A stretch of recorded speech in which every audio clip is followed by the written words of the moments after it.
I am pleased to have a conversation today with President of Georgia Highlands College, Dr. Mike Hobbs. We're going to be talking specifically about community, a little bit about his family, and some of his passions outside of the institution. So please come and join us as we walk through that conversation.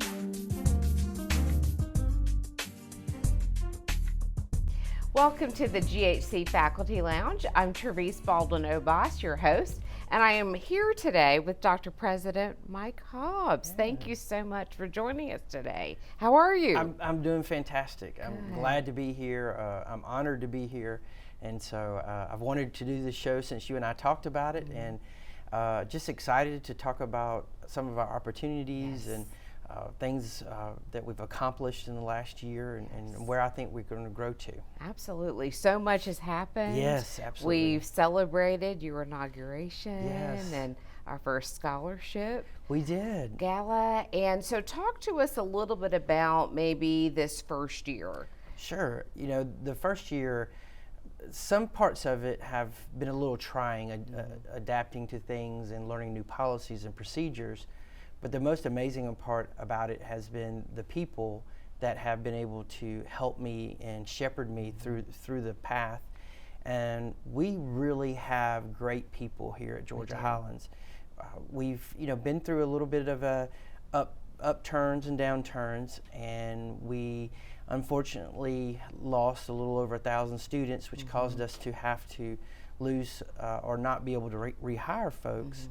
And that's made our staff thin and our faculty even thin, but everybody's pulled together. Yeah. So I'm really proud of that. And when I go to the University System of Georgia, or if I go to another USG campus or any college campus, I couldn't be more proud to be a part of Georgia Highlands. That sense of community always shines through, even in those trying times. And I love the term that you used was shepherd. And that's really important because everybody plays a role. And so now that you've been in the community a little over a year, hard to believe, right? I know, I can't believe it. I can't believe it's already almost Thanksgiving again. So we have been so privileged to have you here, and we know that you've accomplished a lot in this first year. So my goal after this segment is for our audience, which includes our students, our faculty, our staff, our community partners, to get to know you a little bit more personally. Yeah. We want to know everything about you. So we'll start. We know that you're from Alabama. Right. And we know that you have some hobbies and some interests. But talk to us a little bit about what does Mike do in his spare time when you have it? Yeah. Well, right now it's all Georgia Highlands. Yes. But that is my hobby. That is my passion and my love. And it's rumored that I do like to talk a lot, and, but when I peel that back and I think about it, it's that I like to talk a lot about Georgia Highlands and higher education and what it can do to change somebody's life. And I think that's the reason I'm so passionate about it, is I've saw what it has done for me and done for so many other people. I've seen the relationships that are built and what that does. And they're just amazing. And so when something makes you feel so good, you want to sing it from the mountaintops.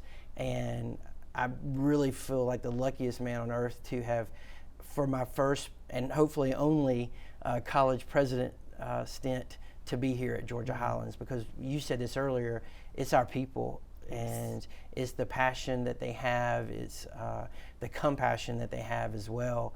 Just sets us up for success.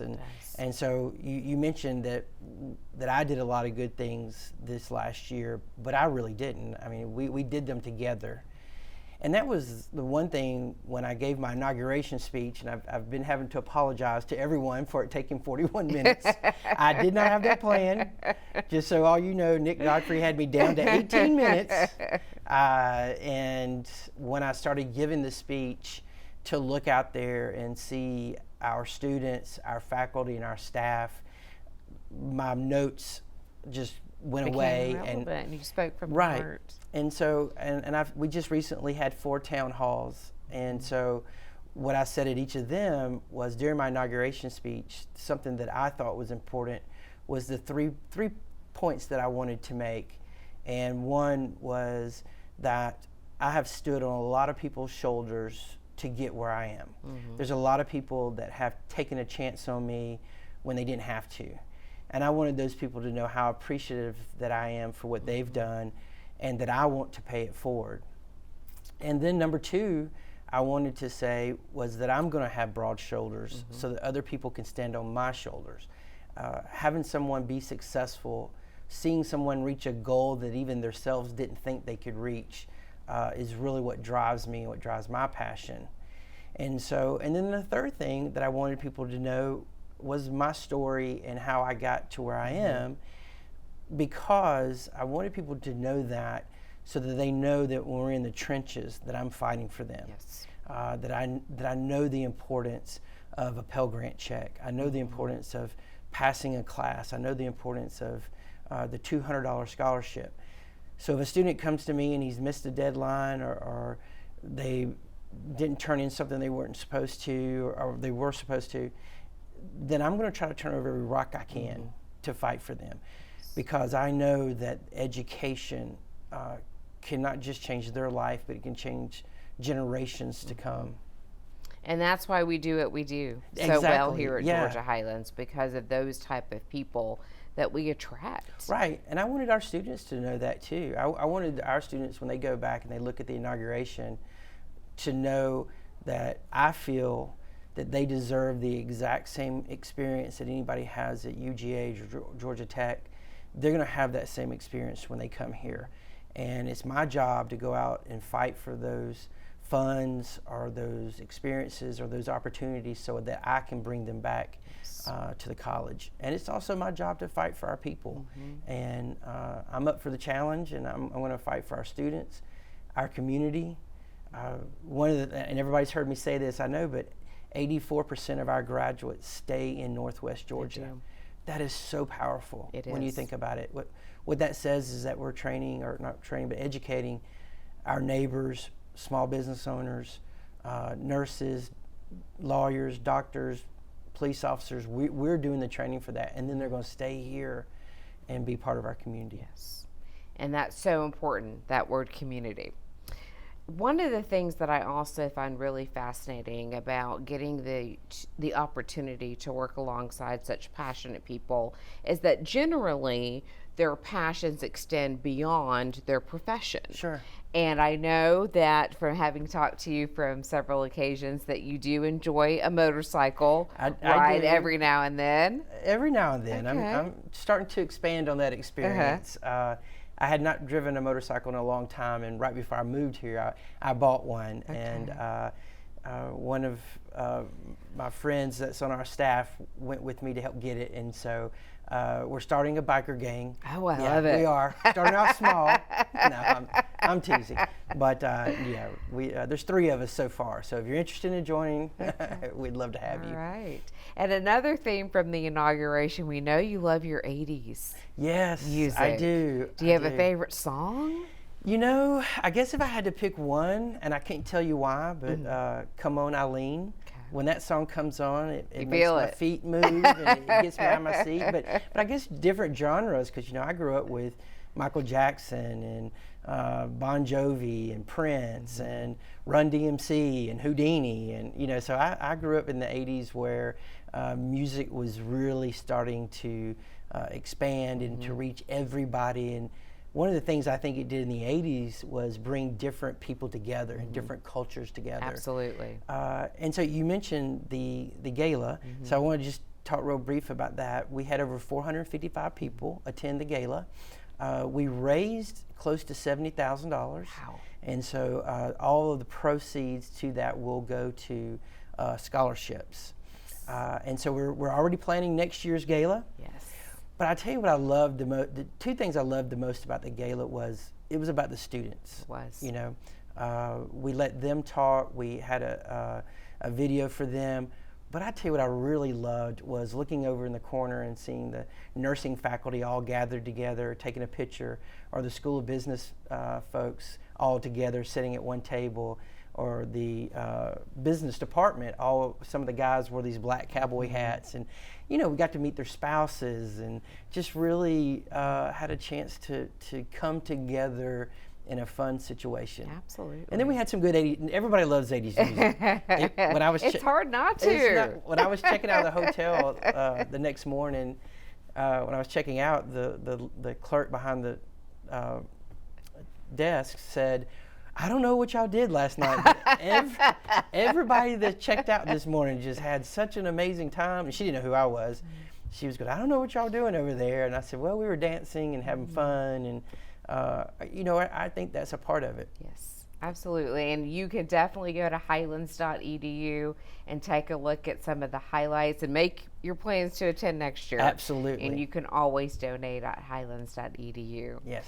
All right. So music is one of those things that I think is universal, and you just touched on that. One of the things I love to do the first day of class with my students is I call it my Fast Five, and they have to introduce themselves in 5 different methods. And one of the things I ask them is their favorite song or genre of music. And it's so compelling when you start to hear, this is my favorite artist, or this is my favorite genre, because it is something that pulls people together. It does. And there's a shared experience there. Right. And I love that music does that. Now, so that's music. Okay. Now the next big category I want to ask you about, movies. Are you a movie buff?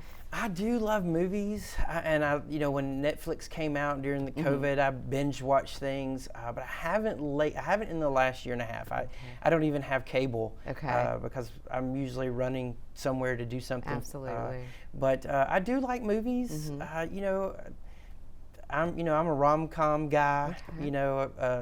Hallmark Christmas movie will stop me in my tracks. I would have never guessed that you were a Hallmark movie lover. No, I love them because this is fast, heartbreaking news. I probably should share that with everybody. But yeah, something about a Hallmark movie can just makes you feel good. It does, and especially this time of year with the holidays quickly approaching. So music, movies, those kind of things we know about you, which is awesome and fantastic. Thank you for sharing.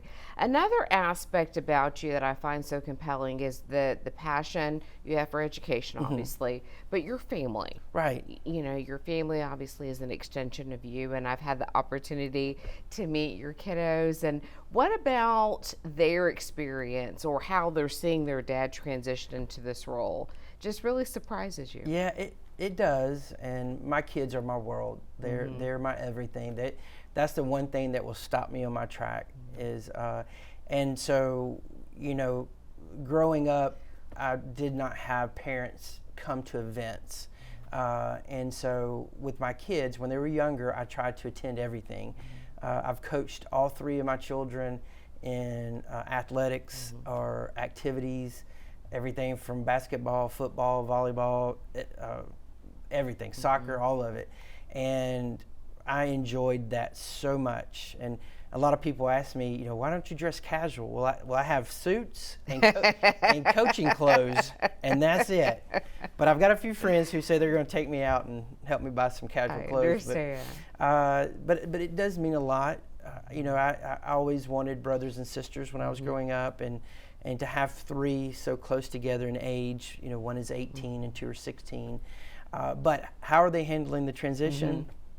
So I was worried about that. I had planned on not applying for president's jobs until after they graduated high school. And so when the search firm had reached out to me about this position, and when I was offered this position, I brought them up here and showed them around, and they were under the impression I was up here to get remarried. And they're like, so they look away from their phone and like, are you getting married? I'm like, no. And they go, well, we don't care where you move. And it's because they were teenagers, So, but I stay in constant contact with them. Our students don't email anymore. They're even getting away from texting. Yes. So I have promised myself to learn Instagram before Thanksgiving. Okay. So during the Thanksgiving break, I'm going to learn how to do I love to Instagram. I have this philosophy that if I learn how to do something, then it will shut down and everybody will stop doing it. Because as soon as I learn to do what my kids are doing, they just stop. They'll just stop. They're done. Well, we will hear much more with President Hobbs right after the break. Please come back and join us.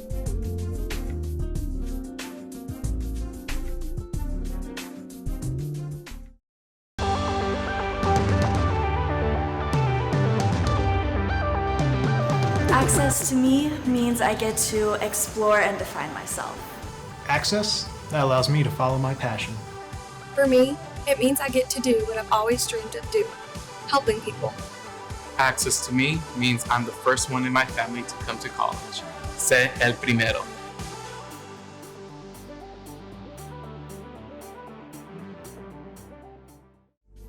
Welcome back to the GHC Faculty Lounge. I'm Therese Baldwin-Obas, again here with President Mike Hobbs.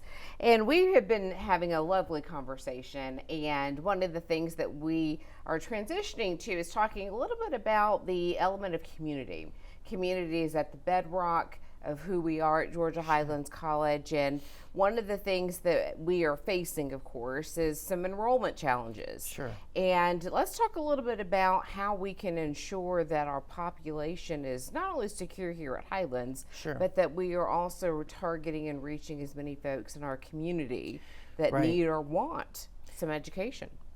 You know, I think you're exactly right when you talk about community, and we mentioned earlier that 84% of our graduates stay in Northwest Georgia, and so therefore we need community partners.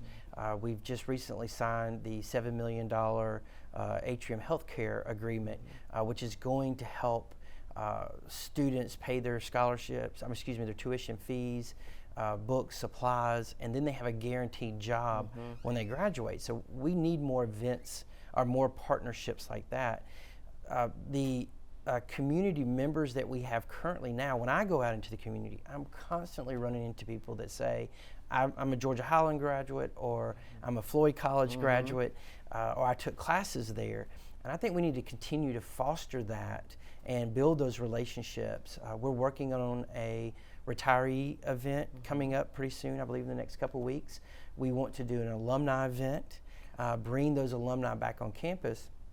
And then there's a lot of individuals in our community that came to us but didn't finish, or went to Kennesaw State and didn't finish. And you know, we refer to them as the some credit but no college degree. It's my opinion that Georgia Highlands is the expert in helping those that have some college credit but never finished that degree. It's my mission to work with those individuals to get them that degree. We see that college degrees, on average, a person with a college degree makes more than $1 million a year. And right now, we're up against several things. The age cliff that everybody's concerned about. There are less 18-year-olds for the next 10 years. Every year it drops.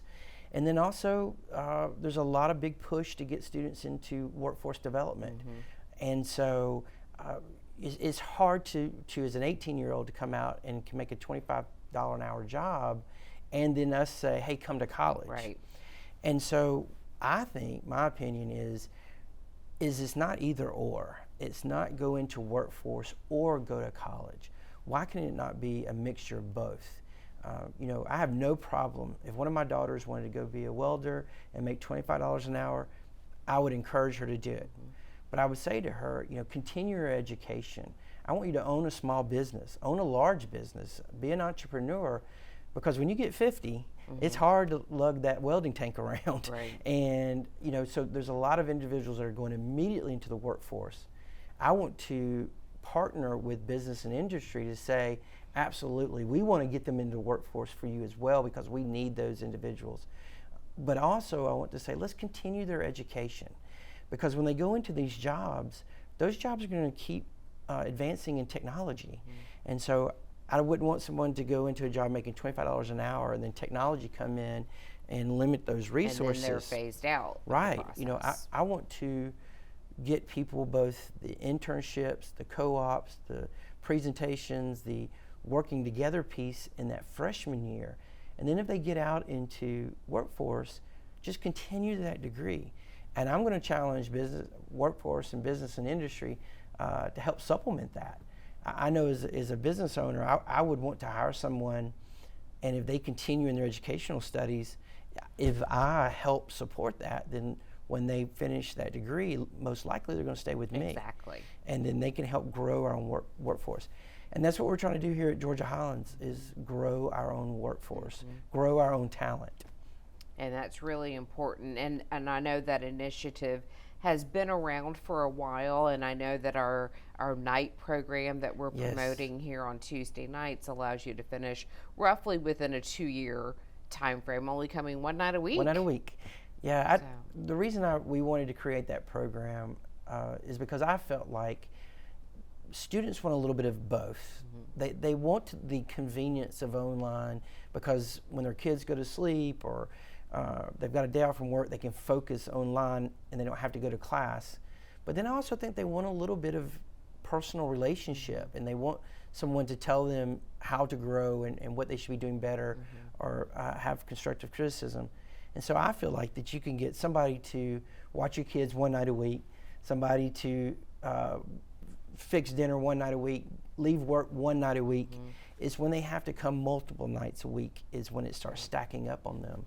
And it almost is if the COVID shift forced us into these various Right. modalities of how to do things. And I like the way you phrased it, that yes, online does in most cases rule the game, but the idea of having the opportunity to also interact and engage, Sure.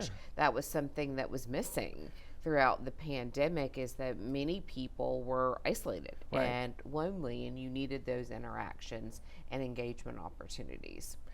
As we think about the future, 5 years out, 10 years out, where do you see Georgia Highlands fitting into the equation as far as the opportunities that we make available to our students, and in addition to the Sure. ones we've mentioned?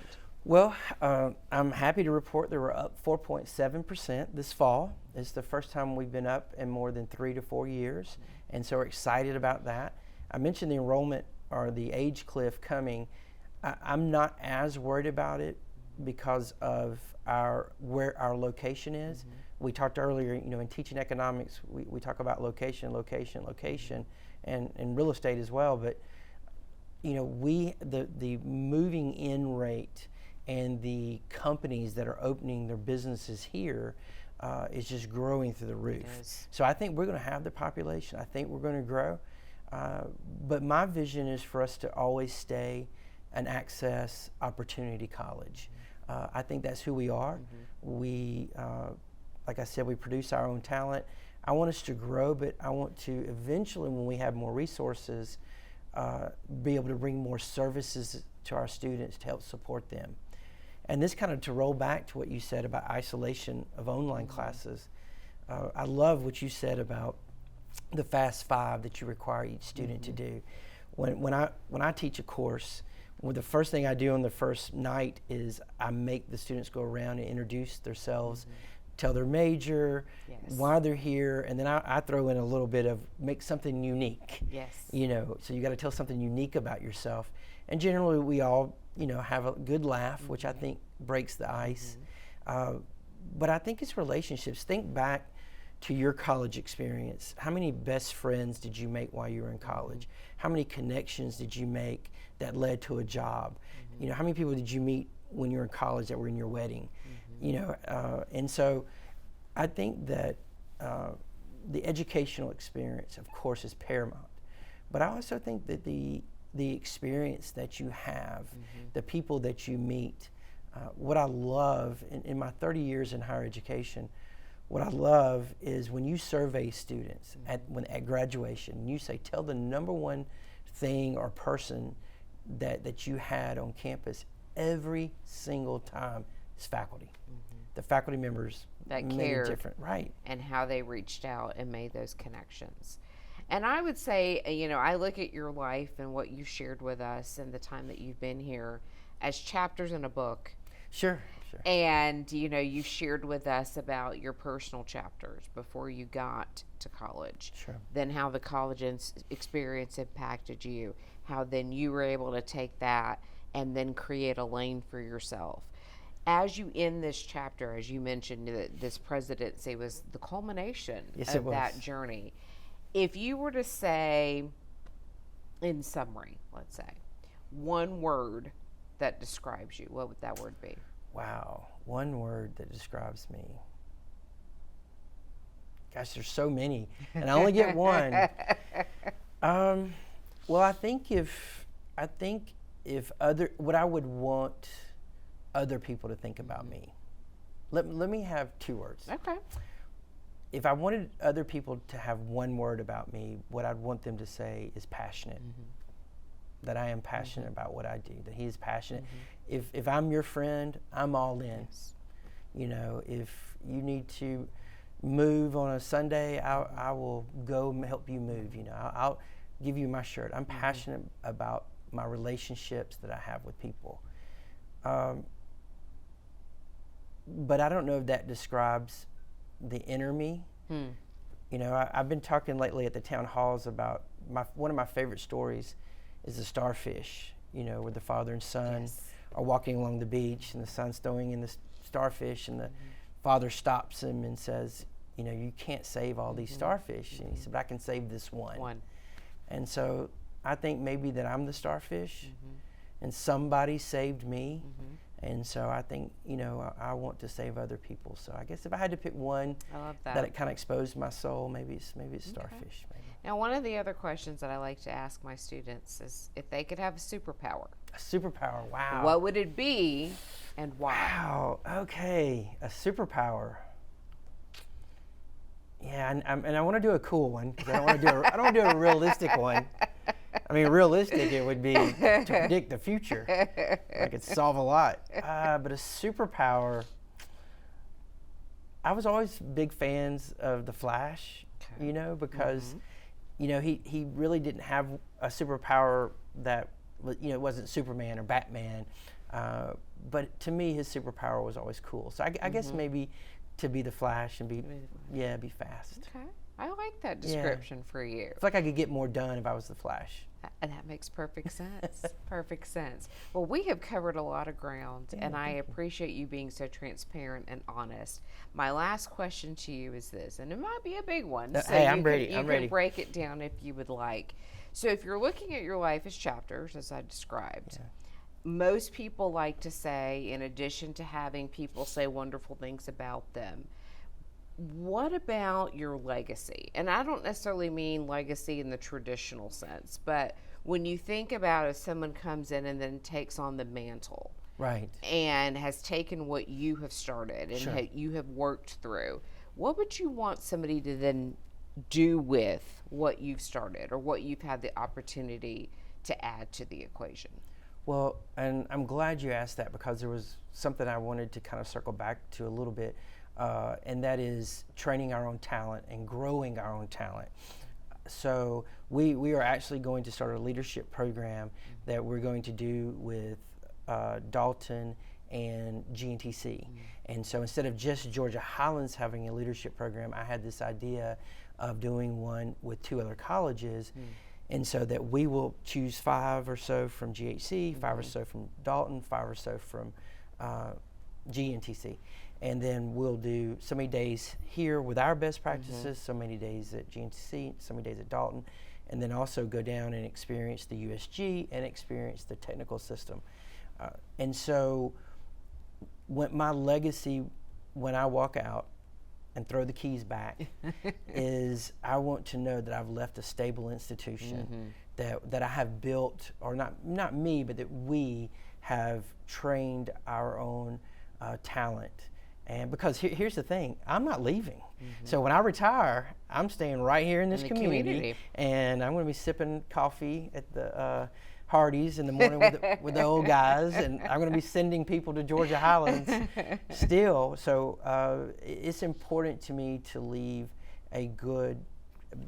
Georgia Highlands in a good, stable situation and continue experiencing it. And I know we can do that. We have talent here. We do. Amazing talent here in our faculty, staff, and our students.